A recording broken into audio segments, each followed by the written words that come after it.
नमस्कार, मैं हूं नीलू।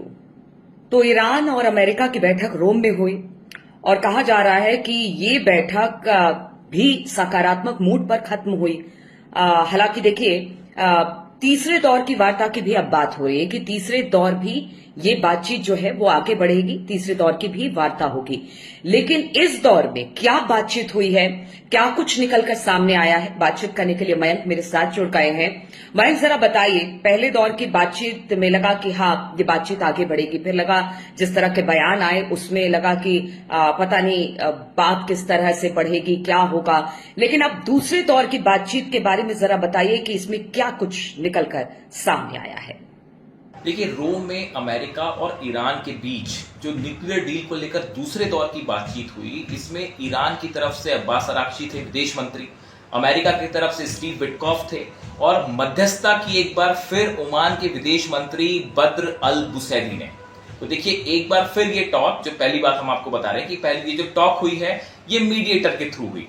अब इस पूरी चर्चा को ईरान की बड़ी जीत बताया जा रहा है। देखिए, अगर हम इसको एनालाइज करें कि दूसरी दौर की बातचीत में क्या बातें निकल के आई, क्या बातें हुई और कैसे इंटरनेशनल एक्सपर्ट्स ये कह रहे हैं कि ये ईरान के लिए एक बड़ी जीत है, हम आपको समझाते हैं। देखिए, पहली बात, एक्सपर्ट्स जो कल मिले हैं, जो विदेश मंत्री मिले हैं, उसमें यह तय किया गया कि अब दोनों देशों के यानी ईरान और अमेरिका के एक्सपर्ट्स जो होंगे, इनकी एक बैठक होगी आने वाले बुधवार को और वो आपस में इस न्यूक्लियर डील के बारे में चर्चा करेंगे। यानी ये तय करेंगे कि कैसे अमेरिका और ईरान के बीच न्यूक्लियर डील हो सकती है और इस पे चर्चा करेंगे दोनों देश के एक्सपर्ट्स। ये पहली बात निकल के आई। अब आप दूसरी बात देखिए, ओमान के जो विदेश मंत्री हैं, ओमान के विदेश मंत्री ने यह कहा कि इस बैठक में इस बात को लेकर सहमति बनाने की कोशिश हो रही है कि कैसे ईरान अपना सिविल न्यूक्लियर प्रोग्राम जारी रख सकता है। यानी इलेक्ट्रिसिटी बनाने के लिए एक मिनिमम जो न्यूक्लियर एनर्जी चाहिए वो कैसे ईरान जारी रख सकता है, इसको लेकर इसमें एक सहमति बनाने की कोशिश की जा रही है। देखिए, ये ईरान की बहुत बड़ी जीत है, क्योंकि पहले ये चर्चा हो रही थी कि पता नहीं ईरान के पास ईरान को ये अधिकार दिया जाएगा या नहीं दिया जाएगा कि वो अपना सिविल न्यूक्लियर प्रोग्राम जारी रख सके। लेकिन ओमान के जो विदेश मंत्री हैं बद्र अल बुसैदी, इनका इस बैठक के बाद जो बयान आया है उसमें ये उन्होंने कहा कि ईरान कैसे अपना मिनिमम एक न्यूक्लियर सिविल प्रोग्राम जो है जारी रख सकता है, इसको लेकर सहमति बनाने की कोशिश हो रही है। ये ईरान की दूसरी बड़ी जीत है। हम आपको बताते हैं कैसे इस टॉक्स में ईरान की तीसरी बड़ी डिप्लोमेटिक जीत हुई। देखिए, जैसे ये दूसरे दौर की बातचीत रोम में शुरू हुई, उसके पहले डोनाल्ड ट्रंप का बयान आया कि हम किसी भी रूप में ईरान को न्यूक्लियर पावर रखने का, एनर्जी रखने का कोई संभावना ही नहीं है, उन्हें पूरी तरह से ये राइट छोड़ना पड़ेगा। नेतन्याहू का तो यहां तक बयान आ गया था कि जैसे लीबिया में हुआ था वैसे जो है उनको अपना पूरा न्यूक्लियर एस्टैब्लिशमेंट डिसमेंटल करना पड़ेगा। वहां जो यूरेनियम है या जो दूसरी चीजें उसको उठा के या तो खत्म कर दिया जाए या दूसरे देश को दे दिया जाए। लेकिन इस बैठक में जो कल दूसरे राउंड की बैठक हुई है, इसमें कहीं पे भी ईरान की न्यूक्लियर फैसिलिटीज को डिसमेंटल करने की कोई चर्चा नहीं हुई है। ना इस शब्द का प्रयोग किया गया, ना इस तरह की कोई बात हुई। ये ईरान की तीसरी बहुत बड़ी जीत है। चौथी बात, इस बैठक के बाद अब्बास अराक्ची ने कहा, जो विदेश मंत्री हैं ईरान के, कि आगे किसी भी तरह का इंस्पेक्शन जो ईरान की न्यूक्लियर फैसिलिटीज का होगा ये आईएईए ही करेगा। जो राफेल ग्रासी हैं, IAEA international atomic energy agency जो है, उनके चीफ जो है वही सिर्फ इसका इंस्पेक्शन करेंगे। अमेरिका या इजराइल या किसी दूसरे देश का कोई प्रतिनिधि नहीं करेगा।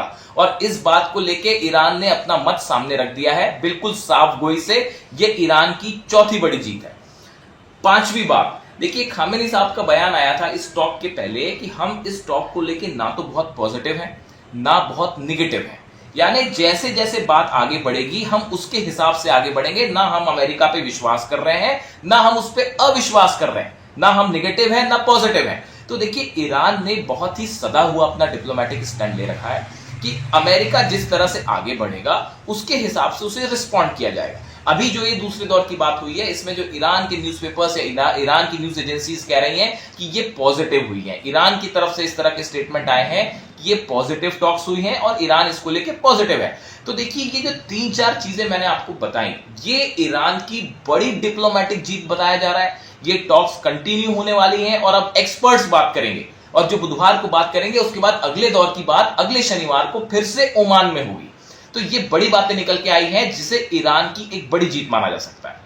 मयंक, अब जब तीसरे दौर की बातचीत होनी है तो इसको हम किस तरीके से ले, किस तरह से देखें, क्या बातचीत इसमें हो सकती है? देखिए अब ये जहां तक ये सवाल है कि ये जो तीसरे दौर की टॉक्स हैं इसका क्या नतीजा निकलेगा, क्या हम किसी डील की तरफ आगे बढ़ रहे हैं, ये जो सवाल है इसको लेके एक्सपर्ट्स की अलग अलग राय है। देखिए मैं आपको ओमान के विदेश मंत्रालय की तरफ से जो बयान आया है वो मैं आपको बताता हूं कि एग्जैक्टली ओमान के विदेश मंत्री क्या कह रहे हैं। इसमें ओमान की भूमिका बहुत अहम होने जा रही है। देखिए वो ये कह रहे हैं दैट टू साइड्स, वो अमेरिका और ईरान की बात कर रहे हैं, the two sides are seeking a deal that guarantees Iran does not possess nuclear weapons but maintain its ability to develop peaceful nuclear energy.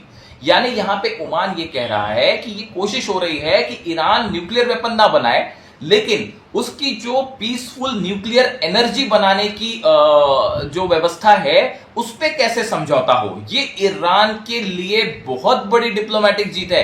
देखिए ट्रंप के कहने के बाद, स्टीव विटकॉफ के कहने के बाद, नेतन्याहू के कहने के बाद कि हम ईरान को कोई अधिकार ही नहीं है न्यूक्लियर एनर्जी का, उसके बाद अगर टॉक्स इस मुद्दे पे हो रही है कि कैसे ईरान सिविल न्यूक्लियर एनर्जी का राइट रखता है, जो कि अब्बास अराक्ची पहले से कह चुके हैं कि भाई हमें अपनी बिजली बनाने के लिए, अपनी इलेक्ट्रिसिटी के लिए, अपने कारखानों के लिए न्यूक्लियर एनर्जी चाहिए और हम इसमें कोई समझौता नहीं करेंगे, हमें न्यूक्लियर एनर्जी चाहिए ही अपने सिविल प्रोग्राम के लिए। इस पे ईरान अड़ा रहा, ईरान किसी दबाव में नहीं आया और अमेरिका के साथ इक्वल लेवल पे बात हुई है। ये बहुत बड़ी बात है। देखिए ईरान के ऊपर बहुत प्रेशर है इंटरनेशनल, लेकिन उसके बावजूद हम बार बार कह रहे हैं कि जिस तरह से खामेनेई साहब ने और बाकी ईरान के अधिकारियों ने जिस तरह से ये अपनी शक्ति प्रदर्शन किया फोर्सेस का, और अब वो डिप्लोमेटिक स्तर पे जिस तरह से हो रहा है, इससे ये लगता है कि ईरान इस न्यूक्लियर डील में अमेरिका से पहली बात तो ये कि इक्वल लेवल पे डील कर रहा है। दूसरी अब जहां तक बात है कि क्या समझौता होगा, देखिए अमेरिका ने अब तक इस दूसरे राउंड की बातचीत पे कुछ नहीं कहा है। तो अमेरिका की जो इस चुप्पी है ये बड़ी इंपॉर्टेंट है। आगे चल के अमेरिका क्या रुख लेगा, ये इसको लेके ईरान बड़ा कॉन्शियस है और अभी कोई फैसला नहीं करना चाहते। देखिए ओमान के जो ईरान के जो विदेश मंत्री हैं अब्बास अराक्ची, मैं इनका भी आपको एक बयान बता रहा हूं। I remain hopeful that the next week's technical sessions will be in a better position to assess the likelihood of reaching an agreement.